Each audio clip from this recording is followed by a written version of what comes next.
दोस्तों, ये कहानी है 13 साल की वेडनेसडे एडम नाम की एक लड़की की, जिसके चेहरे पर किसी तरह के कोई इमोशंस नहीं बनते थे और मौत को लेकर उसके अंदर एक अजीब सा जुनून था। वो सोचा करती थी कि मरने के बाद इंसान कहाँ जाता है और उसका क्या होता है। इसी वजह से उसे अक्सर काले और सफेद रंग के कपड़े पहनना ज्यादा पसंद था। चलिए जानते हैं कि आखिर वो लड़की ऐसी क्यों थी। तो कहानी की शुरुआत में वेडनेसडे को एक स्कूल में दिखाया जाता है। वहीं बाकी सब लोग उसे घूर घूर कर देख रहे थे। जब वेडनेसडे अपना लॉकर खोलती है तो उसके अंदर उसे अपना भाई बंधा हुआ दिखाई देता है। वेडनेसडे उसकी रस्सियों को खोलती है कि अचानक उसे एक विजन आता है, जिसमें वो देखती है कि कुछ लोग उसके भाई को टॉर्चर कर रहे हैं। यहाँ हमें पता चलता है कि वेडनेसडे कोई आम बच्ची नहीं है और वो किसी को भी छूकर उसका अतीत और भविष्य देख सकती है। जब वेडनेसडे को पता चलता है कि स्विमिंग टीम के लड़कों ने उसके भाई को टॉर्चर किया था, तो वो 2 बैग में पिराना फिशेस को, जो बहुत ज्यादा खूंखार मांसाहारी मछलियाँ होती हैं, उनको भरकर स्विमिंग पूल के पास जाकर उन खून की प्यासी मछलियों को स्विमिंग पूल में छोड़ देती है, जिससे सारे लड़के अपनी जान बचाने के लिए पूल से बाहर निकलने की कोशिश करते हैं। तब वेडनेसडे उनसे कहती है कि उसके अलावा कोई भी उसके भाई को परेशान नहीं कर सकता। इसके बाद सीन शिफ्ट होता है और वेडनेसडे के माता पिता मोर्टिसिया और गोम्स को दिखाया जाता है। वो दोनों वेडनेसडे की हरकतों से परेशान हो चुके थे, इसलिए वो उसे नेवरमोर एकेडमी भेजने का फैसला करते हैं। इस एकेडमी में वो बच्चे रहते हैं जिनके पास कुछ खास ताकतें होती हैं और यहाँ उन्हें अपनी ताकत पर काबू पाना सिखाया जाता है। मोर्टिसिया और गोम्स भी इसी एकेडमी के स्टूडेंट्स थे, जिससे पता चलता है कि उनके पास भी सुपर पावर्स हैं। सीन शिफ्ट होता है और एक लड़के एम्बार्क्स को दिखाया जाता है, जो एक हाइकर था। वो नेवरमोर एकेडमी के पास वाले जंगल में अकेला चला जाता है। वो जंगल में एक जगह रुककर आराम कर रहा होता है कि अचानक एक अनजान क्रिएचर उस पर हमला कर देता है और उसे मार देता है। उस एरिया के एक पुलिस को उसकी जख्मी बॉडी मिलती है और वो आसपास की जांच करता है। यहाँ पता चलता है कि ये पहला हादसा नहीं था, बल्कि इससे पहले भी ऐसे कई हादसे यहाँ हो चुके हैं। दूसरी तरफ वेडनेसडे एकेडमी में जाती है और वहाँ की प्रिंसिपल लैरिसा वीम्स से मिलती है। लैरिसा उसे रूममेट्स एनेट से मिलवाती है। एनेट एक वेयरवुल्फ थी और हर मामले में वेडनेसडे से पूरी तरह अलग थी। एनेट को रंग बहुत पसंद थे और उसने अपने साइड के कमरे को अलग अलग रंगों से सजा रखा था, जबकि वेडनेसडे को काली और डार्क रंग की चीजें पसंद थी। बाद में एनेट वेडनेसडे को एकेडमी में घुमाती है और वहाँ के मेन ग्रुप फैंग्स, फर्स, स्टोनर्स और स्केल्स के बारे में बताती है। फैंग्स के ग्रुप में वैम्पायर्स होते हैं, फर्स्ट ग्रुप में वेयरवुल्फ होते हैं और स्टोनर्स पत्थर में बदल सकते हैं और उनके सर पर सांप होते हैं। वहीं स्केल्स में जल परियां होती हैं। एनेट वेडनेसडे को सबसे पॉपुलर लड़की बायंसा बार्कले के बारे में बताती है, जो बहुत ही खूबसूरत जल परी थी। बायंसा का एक एक्स बॉयफ्रेंड ज़ेवियर थॉप भी उस एकेडमी में होता है, जो अपनी ड्राइंग को असलियत में बदल सकता है। इसके बाद वेडनेसडे के माता पिता वहाँ से चले जाते हैं, लेकिन जाने से पहले वेडनेसडे के पिता उस पर नजर रखने के लिए एक कटा हुआ हाथ वहाँ छोड़ देते हैं, जो जिंदा होता है और उसे थिंग कहा जाता है। इसके बाद वेडनेसडे तलवारबाजी की क्लास में जाती है और वहाँ बायंसा के खिलाफ लड़ने के लिए तैयार हो जाती है। इसके बाद बायंसा कहती है कि वो बिना किसी हेलमेट के ये गेम खेलना चाहती है और ये गेम तब खत्म होगा जब दोनों में से किसी एक के शरीर से खून निकलेगा। दोनों के बीच फिर से लड़ाई शुरू होती है। बायंसा वेडनेसडे पर वार करती है और उसके सर के बाएं तरफ एक कट लग जाता है, जिससे वेडनेसडे के सर से खून निकलने लगता है। इस तरह बायंसा जीत जाती है। वेडनेसडे को चोट पर मरहम लगाने के लिए ले जाया जाता है। जैसे ही वेडनेसडे पट्टी लगवाकर बाहर निकलती है, ऊपर से बर्ड के आकार का एक बड़ा पत्थर उसके ऊपर गिरने वाला होता है, लेकिन उसी वक्त ज़ेवियर उसे धक्का देकर बचा लेता है। कुछ देर बाद वेडनेसडे अपने कमरे में वापस आती है तो उसे महसूस होता है कि कमरे में कोई है और उस पर नजर रख रहा है। वो कमरे को चेक करती है और बेडशीट के नीचे उसे थिंग मिल जाता है। वेडनेसडे समझ जाती कि ये उसके माता पिता का काम है, इसलिए वो थिंग से कहती है कि उसे उसका साथ देना होगा, वरना वो उसे ड्रॉर में बंद कर देगी। थिंग डर जाता है और उससे वादा करता है कि वो वेडनेसडे के साथ गद्दारी नहीं करेगा। वेडनेसडे ने जो पिराना वाला प्रैंक किया था, उस वजह से उसे दिमागी डॉक्टर के पास ले जाया जाता है। लैरिसा उसे नेवरमोर एकेडमी के पास ही एक छोटे से शहर जेरिको में जांच के लिए लेकर जाती है। वेडनेसडे अपनी थेरेपिस्ट से मिलती है, लेकिन उसे किसी के बारे में कुछ भी नहीं बताती। उसके दिमाग में एक प्लान आता है और वो बाथरूम से जाने के बहाने खिड़की से निकलकर भाग जाती है। इस बीच वो एक आदमी से टकरा जाती है और उसे एक विजन आता है, जहां वो देखती है उस आदमी की कार एक्सीडेंट में मौत होने वाली है। वेडनेसडे डर जाती है और रिलैक्स होने के लिए कॉफी शॉप में पहुंच जाती है। वहाँ उसकी मुलाकात पुलिस के बेटे टायलर से होती है, जो वहाँ कॉफी बेचने का काम करता है। टायलर अपनी एस्प्रेसो मशीन को ठीक करने की कोशिश कर रहा होता है, लेकिन उसे कुछ समझ नहीं आता, इसलिए वो आसानी से मशीन को ठीक कर देती है और इसके बदले में वो उसे बस स्टेशन तक छोड़ने को कहती है। टायलर के कुछ कहने से पहले ही वहाँ वो लड़के आ जाते हैं जिन्होंने वेडनेसडे के भाई को टॉर्चर किया था। वो लोग वेडनेसडे को भी परेशान करने लगते हैं। पहले वेडनेसडे उन्हें नजरअंदाज करने की कोशिश करती है, लेकिन जब बर्दाश्त नहीं होता तो वो उन्हें मारने लगती है। कुछ ही समय में लैरिसा पुलिस के साथ वहाँ आ जाती है और वहाँ की हालत देखकर उससे गुस्सा आता है और वो वेडनेसडे को डांटती है। इसके बाद वो लोग नेवरमोर एकेडमी जाने के लिए निकल जाते हैं। रास्ते में उन्हें एक टूटी फूटी कार दिखाई देती है जिसका एक्सीडेंट हो गया था और उस कार में वही आदमी था जिससे वेडनेसडे टकराई थी। उस रात वेडनेसडे वायलिन में बहुत डरावना म्यूजिक बजाती है। वो पूर्णिमा की रात थी और भेड़ियों के चिल्लाने की आवाज भी सुनाई देती है। तभी एनेट वेडनेसडे को बताती है कि वो खुद को वेयरवुल्फ में नहीं बदल सकती, इसलिए वो बाकी लोगों के साथ नहीं जा सकती थी। इस बीच थिंग टेलर के कमरे में जाता है और उसे वेडनेसडे से बात करने के लिए कहता है। टेलर डर कर उसकी बात मान लेता है और वेडनेसडे से वीडियो कॉल पर बात करता है। वेडनेसडे उसे आने वाले हार्वेस्ट फेयर में मिलने के लिए कहती है और कहती है कि वो लोग वहाँ मजे करेंगे, लेकिन असल में वो सिर्फ वहाँ से भागना चाहती थी। हार्वेस्ट फेयर में लैरिसा वेडनेसडे पर अपनी चील जैसी नजर बनाए रखती है। इसके बावजूद वेडनेसडे टेलर से मिलने में कामयाब हो जाती है। वो दोनों वहाँ से भागने ही वाले होते हैं कि वेडनेसडे अपने क्लासमेट रोवन से टकरा जाता है। रोवन तुरंत जंगल की तरफ भाग जाता है। रोवन से टकराने के बाद वेडनेसडे को विजन आता है कि रोवन जंगल में किसी के हाथों बेरहमी से मारा गया है। वो डर जाती है और भागने का प्लान बदलकर रोवन को रोकने के लिए उसके पीछे जाती है, लेकिन इससे पहले कि वो कुछ बोल पाती, रोवन अपनी ताकत का इस्तेमाल करके वेडनेसडे को पेड़ के सहारे ऊपर लटका देता है। इसके बाद वो वेडनेसडे को अपनी माँ के बारे में बताता है जो भविष्य देख सकती थी। उसकी माँ ने 25 साल पहले एक तस्वीर बनाई थी और कहा था कि वेडनेसडे नेवरमोर एकेडमी को बर्बाद कर देगी। इसलिए रोवन कहता है कि कुछ भी बुरा होने से पहले वो वेडनेसडे को मार देगा। इसके बाद वो अपनी जादुई ताकत से वेडनेसडे का गला घोंटने लगता है। तभी एक भयानक राक्षस उसके ऊपर हमला कर देता है और रोवन को बेरहमी से मारकर वहाँ से गायब हो जाता है। वेडनेसडे उसकी कटी फटी बॉडी के ऊपर पड़ी हुई उस तस्वीर को उठाती है जिसे रोवन की माँ ने बनाया था। उसी वक्त पुलिस का हेड अपने पुलिस ऑफिसर्स के साथ वहाँ आता है और रोवन की बॉडी को ढूंढने की कोशिश करता है, लेकिन उसे बॉडी नहीं मिलती है। इसके बाद वेडनेसडे को पुलिस हेड के साथ दिखाया जाता है जो वहाँ हुई घटना के बारे में उसे बताती है, लेकिन हेड को उस क्रिएचर वाली बात पर भरोसा नहीं होता और उसे लगता है कि ये काम नेवरमोर एकेडमी के ही किसी स्टूडेंट का है। तभी वहाँ एक ऑफिसर आ जाता है। उसकी नजर दरवाजे से निकलते हुए रोवन पर पड़ती है जो जिंदा था। जब वेडनेसडे अपने कमरे में जाती है तो देखती है कि एनेट पीओ कप नाम की एक कॉम्पिटिटर की तैयारी में बिजी है। ये एक बोट रेस की प्रतियोगिता थी जो हर साल एकेडमी में ऑर्गेनाइज की जाती है। बाद में वेडनेसडे रोवन से बात करने की कोशिश करती है, लेकिन लैरिसा उसे कहती है कि रोवन को एकेडमी से निकाल दिया गया है, जिसका कारण वो उसे नहीं बता सकती। वेडनेसडे को शक होता है और वो प्लान बी के मुताबिक थिंग को रोवन पर नजर रखने के लिए उसके पीछे भेजती है। फिर सीन बदलता है और रोवन को एक रेलवे स्टेशन में जाते हुए दिखाया जाता है।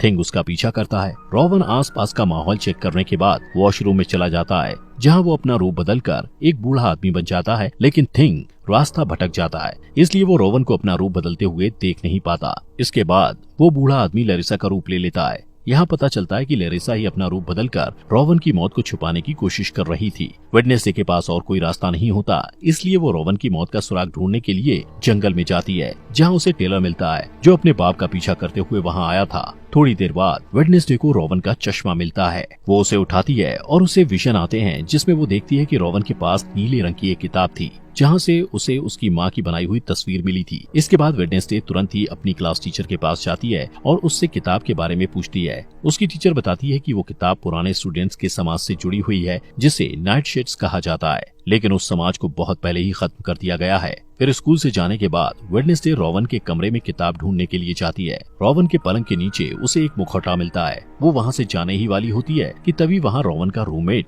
ज़ेवियर आ जाता है और उसे देख के वेडनेसडे पलंग के नीचे छिप जाती है। ज़ेवियर से मिलने उसकी एक्स गर्लफ्रेंड बायंसा भी वहाँ आ जाती है। वेडनेसडे उन दोनों की सारी बातें सुन लेता है और उसे पता चलता है कि बायंसा आने वाले बोट रेस की प्रतियोगिता में एनेट को हराने के लिए प्लान बना रही है। इसके बाद वेडनेसडे अपने कमरे में आ जाती है और बायंसा को रेस में हराने के लिए प्रतियोगिता में एनेट का साथ देने का फैसला करती है। अगले दिन एनेट और वेडनेसडे प्रतियोगिता के लिए तैयार हो जाते हैं। इस रेस में सब कुछ अलाउड होता है, इसलिए बायंसा इसका फायदा उठाती है। रेस में 4 टीम भाग लेती हैं और नियम के मुताबिक जो टीम तालाब में गिरे बिना डेस्टिनेशन तक जाकर पहले वापस आ जाएगी वो रेस जीत जाएगी। जैसे ही रेस शुरू होती है, बायंसा अपने एक दोस्त को इशारा करती है जो एक जलपरी थी और बाकी बोट को बर्बाद करने के इरादे से बायंसा का साथ दे रही थी। वो तालाब में कूदकर एक नाव को बर्बाद कर देती है, जिससे वो टीम तालाब में गिर जाती है और रेस से बाहर हो जाती है। वेडनेसडे और एनेट पूरी तैयारी के साथ रेस कर रहे थे और थिंग उसमें उनकी मदद कर रहा था। थिंग की मदद से वो लोग बायंसा की दोस्त को एक जाल में फंसा लेते हैं। रेस के दौरान ही वेडनेसडे को एक विजन आता है और वो अपने सामने अपनी जैसी दिखने वाली एक लड़की को देखती है जिसके बाल सुनहरे रंग के होते हैं। वो वेडनेसडे को कहती है कि वेडनेसडे एक चाबी है, जिससे वेडनेसडे काफी उलझन में पड़ जाती है। उसे कुछ समझ नहीं आता, लेकिन जैसे ही वो असली दुनिया में वापस आती है उसे पता चलता है कि बायंसा रेस में आगे निकल गई है। लेकिन वो हार नहीं मानती और बायंसा की चालों को उसी के खिलाफ इस्तेमाल करके ये रेस जीत जाती है। 40 साल के बाद पहली बार कोई नॉन सायरन टीम ये रेस जीती थी। लैरिसा एनेट को पीओ कप ट्रॉफी देती है। वो नेवरमोर एकेडमी के पुराने स्टूडेंट एडगर एलन पो की मूर्ति के पास जाती है और अचानक उसकी नजर उस मूर्ति के हाथ में रखी पत्थर की किताब पर जाती है, जिसके नीचे उसे एक निशान दिखाई देता है। वो निशान ठीक वैसा ही था जो उस तस्वीर में बना हुआ था, जिसे रोवन ने मरने से पहले उसे दिया था। उस बुक में वेडनेसडे को कुछ पहेलियां मिलती हैं, जिसे वो तुरंत सुलझा लेती है और उसे एक सुराग मिलता है। उस सुराग में 2 बार चुटकियां बजाना होता है। जब वो 2 बार चुटकियां बजाती है तो अचानक एक छुपा हुआ बरामदा खुल जाता है, जहाँ एक गुप्त कमरा होता है। वहाँ वेडनेसडे को रोवन की किताब मिल जाती है, जिसमें रोवन ने तस्वीर को फाड़कर निकाला था। वो उस किताब को अपने बैग में रखती है, लेकिन इससे पहले कि वो आगे जा पाती, कोई उसके सिर को एक काले कपड़े से ढक देता है। थोड़ी देर बाद जब काले कपड़े को हटाया जाता है, तब वो देखती है कि बायंसा, ज़ेवियर और कुछ स्टूडेंट्स उसे घेर कर खड़े हुए हैं और ये सभी नाइटशेड्स के सदस्य हैं। इसके बाद ज़ेवियर उसे अपने ग्रुप में शामिल होने के लिए कहता है, लेकिन वेडनेसडे मना कर देती है और वहाँ से चली जाती है। इसके बाद लैरिसा को दिखाया जाता है, जो आउटरीच डे के बारे में घोषणा करती है, जहाँ एकेडमी के सारे स्टूडेंट्स को शहर के आम लोगों से मिलना जुलना होता है और उनके साथ काम करना होता है। इन लोगों को नॉमीज कहा जाता है।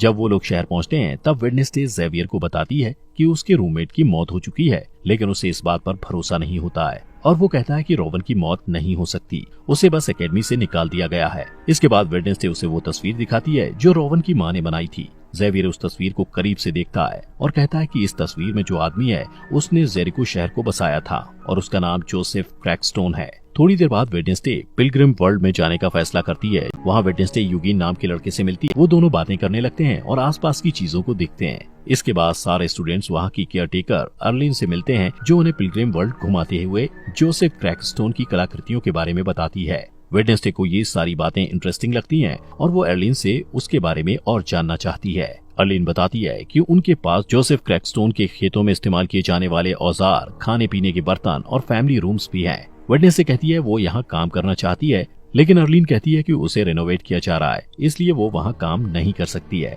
और कहती है वो सब ये ओल्ड वजरी में काम करेंगे और घूमने आए हुए लोगों को केक बांटेंगे। बाद में वेडनेसडे और यूगीन क्रैकस्टोन के फैमिली रूम में घुस जाते हैं। वहाँ वेडनेसडे को एक तस्वीर मिलती है जिसमें वो लड़की भी होती है जिसे वेडनेसडे ने अपने विजन में देखा था। थोड़ी देर बाद उसे वो किताब भी मिल जाती है जो उस लड़की ने पकड़ी होती है। वेडनेसडे देखती है कि उस किताब के सारे पन्ने खाली हैं, इसलिए उसे शक होता है कि ये किताब नकली है। तभी वहाँ यूगीन के साथ अर्लिन आ जाती है और उसे पकड़ लेती है। वेडनेसडे उससे असली किताब के बारे में पूछती है, तब अर्लिन झिझकते हुए बताती है कि 1 महीने पहले वो किताब चोरी हो गई थी। इसके बाद वो कॉफी शॉप में वापस टेलर से मिलती है और वो दोनों जोसेफ के बारे में पता करते हैं। टेलर कहता है कि ओरिजिनल मीटिंग हाउस का जो हिस्सा बचा हुआ है वो जंगल में है और पूरी तरह खंडर हो चुका है, जिसका इस्तेमाल अब क्रैश पैड के रूप में किया जाता है। इसके बाद वेडनेसडे जोसेफ क्रैकस्टोन की उस जगह की तलाश करने के लिए थिंग के साथ तुरंत जंगल में जाती है। इस दौरान उन्हें एक बेघर आदमी मिलता है, लेकिन थिंग उसका दम घोटने लगता है और उसे डराकर भगा देता है। तभी वेडनेसडे को एक विजन आता है और वो खुद को 400 साल पहले के टाइम में देखती है। यहाँ वो सुनहरे बाल वाली लड़की दिखाई देती है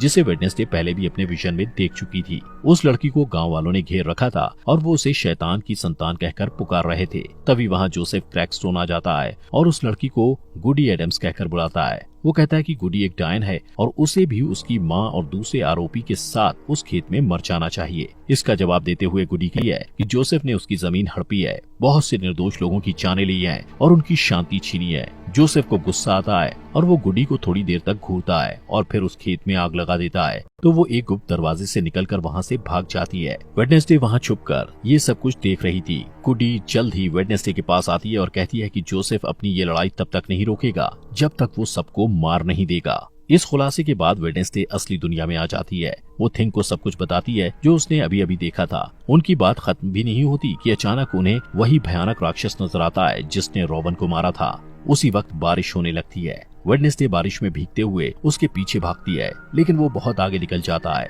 वेडनेसडे उसके पैरों के निशान का पीछा करती है, लेकिन अचानक वो निशान इंसान के पैर के निशान में बदल जाते हैं, जिससे पता चलता है कि वो राक्षस कोई इंसान ही है। तभी वेडनेसडे ज़ेवियर से टकरा जाती है और उसे सब कुछ बताती है जो उसने देखा था। ज़ेवियर उन पैरों के निशान को देखना चाहता है, लेकिन बारिश के कारण पैरों के निशान मिट जाते हैं। अगले दिन शहर में जोसेफ क्रैकस्टोन की नई मूर्ति के उद्घाटन के लिए सब लोगों को इकट्ठा किया जाता है। वेडनेसडे जेरिको के मार्चिंग बैंड के साथ डोंट स्टॉप का म्यूजिक प्ले करती है और शहर के मेयर और प्रिंसिपल लैरिसा मूर्ति का उद्घाटन करते हैं। लेकिन तभी थिंग वेडनेसडे के ऑर्डर के मुताबिक मूर्ति को ब्लास्ट कर देता है और सब लोग डरकर भाग जाते हैं। वेडनेसडे की आंखों में बदले की चमक दिखाई देती है और वो अब भी वायलिन बजा रही होती है। इसके बाद लैरिसा वेडनेसडे पर चिल्लाती है क्योंकि उसे लगता है कि ये सब वेडनेसडे ने किया है, लेकिन वेडनेसडे कहती है कि उसने ऐसा कुछ नहीं किया है। वेडनेसडे लैरिसा पर इल्जाम लगाते हुए कहती है कि वो जंगल में होने वाले खूनी हादसे का सच जानते हुए भी अनजान बनने की कोशिश कर रही थी। उस रात वेडनेसडे को मिलने वाला बेघर आदमी जंगल में दिखाई देता है। तभी वो राक्षस उस पर हमला कर देता है। उस बूढ़े आदमी के पास एक कैमरा था जिसमें वहाँ की तस्वीरें कैद हो जाती हैं। कुछ समय बाद पुलिस हेड और उसकी टीम जंगल से उस खंडर तक पहुँच जाते हैं और उन्हें उस बेघर बूढ़े आदमी की बॉडी मिलती है।